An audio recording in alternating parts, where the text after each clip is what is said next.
é para mim. Não.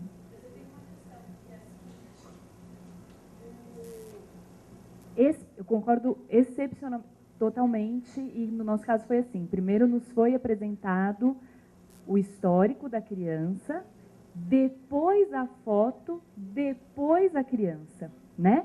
Porque a criança, a foto, você vai se apaixonar. Se você está aberta para adoção, você vai olhar, você amou, é a tua filha, acabou. Só que primeiro essa é a história, é isso, você aguenta o tranco, né? Ok. Outra questão ser pai e mãe todo dia você ser confrontado com os seus limites. O abuso sexual pode ocorrer depois da adoção. Ele pode ocorrer em qualquer momento da vida dessa criança, né? O assédio, tudo isso, o bullying, ele pode ocorrer. Então, nenhuma das pessoas que tem filhos está preparada para um caso de abuso sexual. Pode ser um filho biológico, adotivo, que chegou, um enteado. Quando acontece essa catástrofe na vida de uma família, ninguém está preparado. Não interessa se foi abusada para trás, se foi o tio aqui, se foi o professor de educação física ali. É algo que você não nasce preparado para isso. Também o processo de adoção é um processo de gestação. Os casais se preparam, discutem, acompanham. E verdade tem que ser a tônica de tudo. Um juiz lá em Curitiba, infelizmente ele não está mais, ele está no outro setor, o Dr. Fábio, ele falava uma coisa que me chocou nos cursos que ele aparecia. Ele dizia que, para os casais pretendentes, se vocês querem Barbie, eu dou o dinheirinho, vocês vão comprar Barbie. Eu não tenho Barbie para vocês.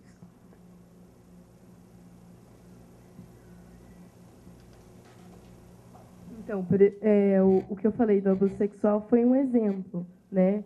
Mas eu concordo plenamente. Mas, assim, às vezes na prática, o que a gente vê, que nem no município onde eu estudo, né? Não tem essa aproximação. Né? O que tinha na rede era uma assistente social que ia visitar esses pais e falava dessa criança, mas nem sempre o histórico, entende? Nem sempre vinha tudo. Então, agora a gente fez uma parceria com a comarca e tal, e o serviço é com os universitários, né? Porque daí a gente faz uma conversa e tudo mais. Entende que esse estudo psicológico vem dali. Mas não tem, entende? Então, assim, às vezes na prática a gente vê coisas que, né? E eu concordo também, porque eu acredito muito que a maternidade, paternidade é uma questão que é construída, não é inata, né? Então a gente às vezes quer ver o histórico e tudo mais, e a gente se indigna, mas aquilo lá é uma construção. Ninguém nasceu para ser mãe, ninguém nasceu para ser pai, né? Então às vezes a gente se indigna mesmo porque é uma construção. Às vezes para a gente aquilo é muito indignante, mas para aquela mãe, para aquele pai não, né? Então foi só um exemplo. Mas, às vezes, o que a gente vê na prática é que não tem esses profissionais fazendo, né, essa intervenção, esse preparo, mostrar foto. Às vezes, o que é feito, os pais são lançados lá no abrigo, não sabe nem que criança que está destituída ou não. E aí gosta mais de uma que entende. Então, assim, às vezes, na prática, você vê coisas que realmente distanciam, né? Sim, eu acho que é humano, né, esse trabalho de poder aproximar, né? Eu acho que, na verdade, um dos grandes problemas da adoção no nosso país, né, é justamente a falta de profissionalização, né, a falta de capacitação dos profissionais que estão lá na linha de frente, né? Ainda tem uma crença de que a adoção é uma coisa ainda meio mágica, e não é, né? E não é. A adoção, ela é para proteger as nossas crianças, né? A adoção é uma medida de proteção que precisa ser estruturada, que precisa ser pensada, né? Não é nada do divino, não é nada mágico, não. Isso a gente tem que pensar do ponto de vista das crianças. O que a gente tem para oferecer de melhor para as nossas crianças, né? Bom, nisso a gente vai deixar de lado, né, muitas famílias que estão lá sofrendo porque não têm filhos, enfim. Bom, mas os adultos vão ter que achar outro caminho para a vida deles. Eu sinto muito, pode ser muito duro às vezes dizer isso para os pais adotivos, mas é isso, a gente tem que pensar na criança. E aí, quando eu tenho uma criança com essa problemática, com essa necessidade, eu preciso achar uma família com consistência, né? E eu que trabalho com as crianças, eu quero poder olhar no olhinho dela e dizer, olha, agora é para valer. Agora nós achamos uma família que vai dar conta.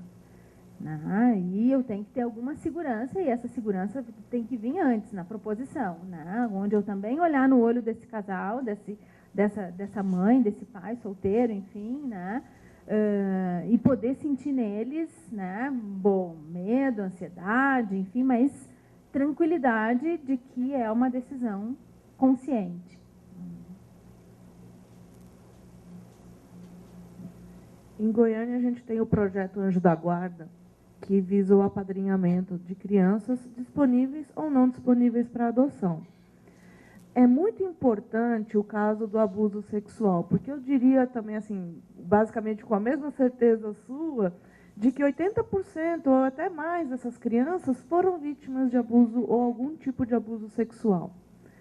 Na ficha em que o pretendente preenche, ele responde se ele aceita essa criança. Por quê? Às vezes, nós já tivemos casos de pessoas que disseram que aceitavam e, com 3 meses, vieram correndo, largaram a criança no juizado e foram embora. Porque a criança vivencia esse abuso. E quando ela vai se sentindo mais à vontade em casa, é quando ela vai se soltando mais e vai contando absurdos.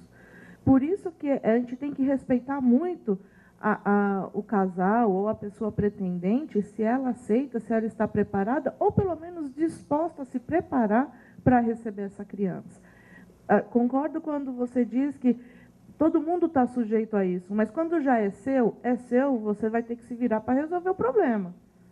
Quando não é seu, você não tem, a pessoa não se sente responsável para resolver esse problema. Às vezes é muito pesado. E uma devolução depois, acho que é muito pior para a criança, porque aconteceu de uma criança que não falava e não conseguia se fazer o tratamento com ela psicológico. Ela não falava porque ela morria de medo que, se falasse, ela perderia seus pais adotivos. É muito importante essa questão do abuso sexual. É um dos principais. Além de preencher se é deficiência, aceita deficiência, se aceita branco, negro, também é um abuso sexual. E essa questão do abuso, né, na verdade, ela vai sim ter repercussões na forma com que essa criança vai se relacionar com a família, né? Então, também é importante que esses pais entendam que tipo de dinâmica, né, que tipo de dificuldades essa criança pode ter na relação. E não é uma questão de aceitar ou não, é como é que eu me sinto, né? Quer dizer, estou eu, né, enquanto mulher, enquanto esposa, bem com a minha sexualidade para poder, né, cuidar de uma menina que está muito mal com a sexualidade dela, né? Estou eu como homem, né, realizado, bem com a minha sexualidade, capaz de lidar com uma menina ou com um menino que estão com dificuldades com a sua sexualidade, então mexe com coisas também que vão um pouco além, né, das questões conscientes. Então, por exemplo, tive uma situação de uma menina era uma menina já, uma adoção tardia, uma menina de 9 anos, né, e um casal que, aquelas adoções que já chegam prontas, um casal que já estava assim, né, com dificuldades no seu relacionamento, né, e uma mãe mais ansiosa, mais com uma autoestima, né, apesar de toda coquete, perua, assim, né, com muitas dificuldades com a sua autoestima, né, e com um marido muito político, né? Então, com muito carisma, com uma pessoa muito querida, socialmente muito querida, né? Receberam uma menina de 9 anos, sim, filha de uma prostituta, né? Mas que já não convivia com essa mãe há muitos anos. Ela sabia quem era a mãe, uma cidade bastante pequena, no interior do estado de Porto Alegre. Uma menina que não era nem perto, né, a filha idealizada que esta mãe queria, né? E que, obviamente, naquele primeiro momento de interação, né, ela não conseguiu muito se aproximar dessa mãe. E achou naquele pai, sim, aquele pai mais carismático, aquele pai mais acolhedor, né, uma boa via de acesso, né, de aproximação, né, de entrada nesta família.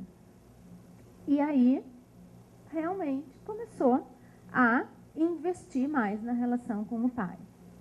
Mas aí, como é que conta a mãe a respeito das investidas da menina com relação à figura paterna? Tu imagina que ela espera ele no final da tarde, de camisola e banho tomado, com o chinelo na frente da televisão para ele sentar do lado dela. Uma menina de 9 anos. Parece que ela está falando, né, de uma prostituta, né? Exatamente. Né? Então, uma menina de 9 anos de camisolinha que espera o pai cheirosa, perfumada, né? No final da tarde quase noite, porque ele trabalhava pra caramba realmente, né? Exatamente. Né? E, obviamente, que ficou toda a relação contaminada, né, por essa conotação sexual, porque, sim, era uma mulher que era um casal que estava com problemas na sua sexualidade, né, e que ficou focado nesta menina, e que esta menina, então, deflagrava também a dificuldade dela. Exatamente. Exatamente. Né? Não, foi uma adoção que não deu certo. Não deu certo. Não deu certo.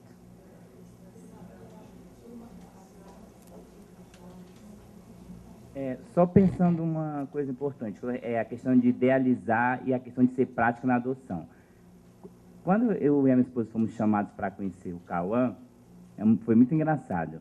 Primeiro que a assistente social nos mostrou uma criança, ela acho que trocou, assim, confundiu as crianças, me mostrou um garotinho que estava, como ele tinha o abrigo era para faixa etária, então, tipo assim, de 0 a 2 era num andar e de 3 a 4 no outro.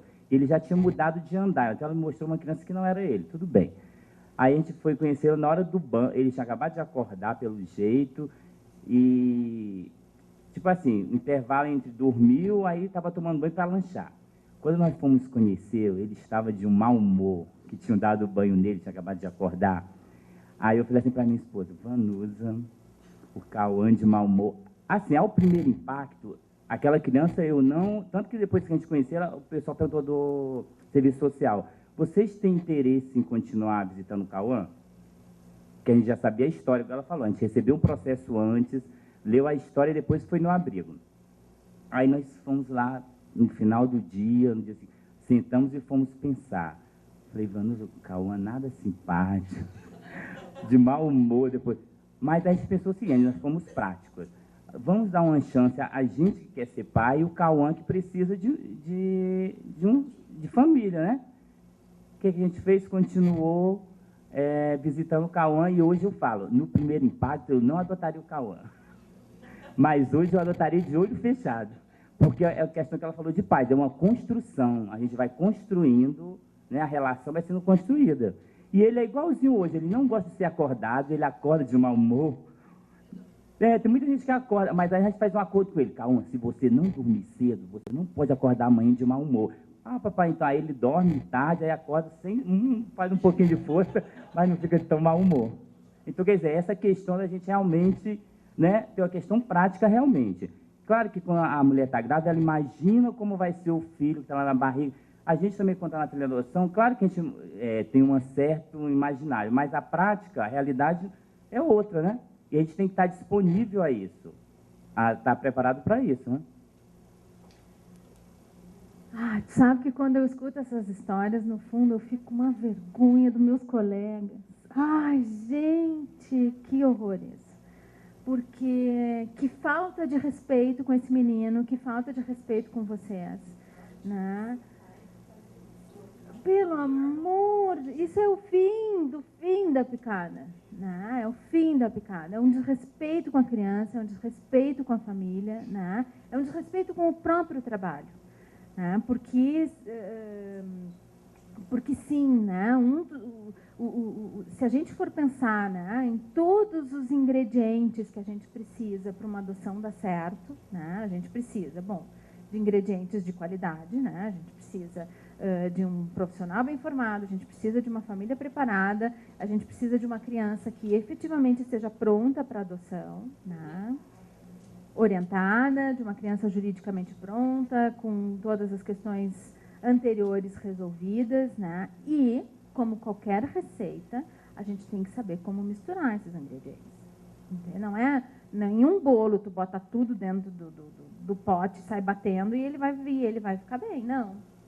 Então, sim, preparar esses pais, preparar essa criança, achar o melhor momento para esse encontro, né? Quer dizer, minimamente eu tenho que saber quem é, que cara ela tem, que jeito ele tem, aonde ele está, né? E o melhor horário. Exatamente.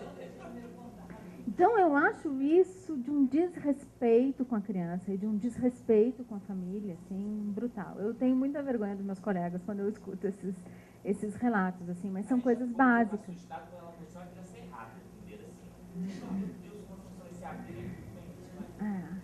E infelizmente, assim, quando a gente fala no fracasso...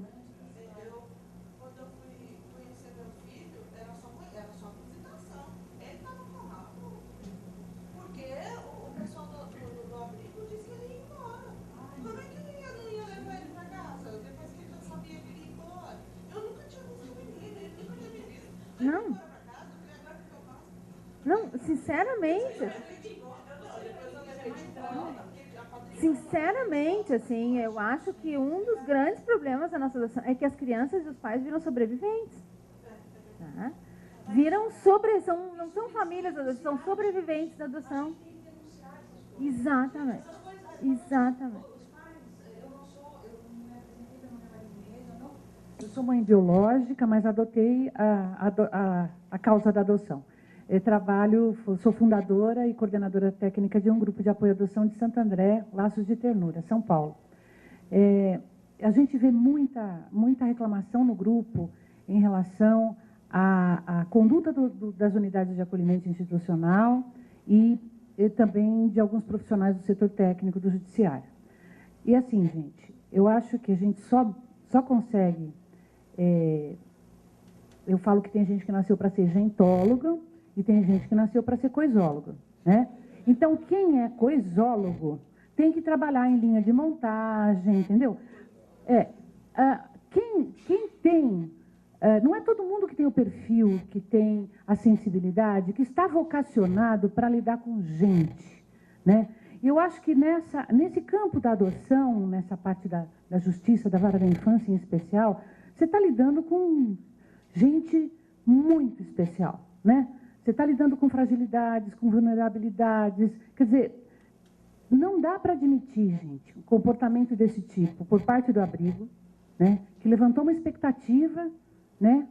E pôs o casal numa saia justa, porque o casal não foi preparado para ir buscar o filho, e sim para travar um primeiro contato, né?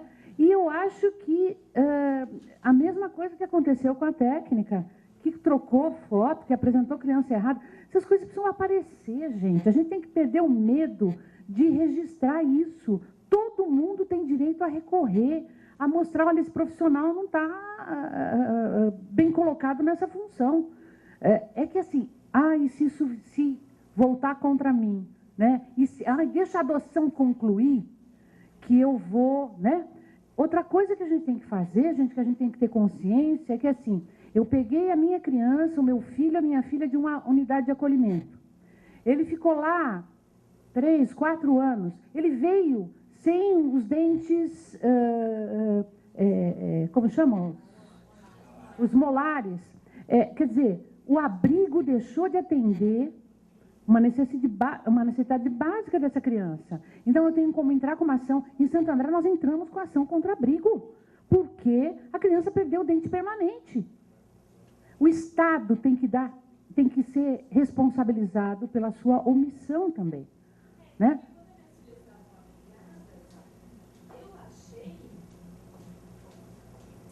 Quando as meninas estavam, minhas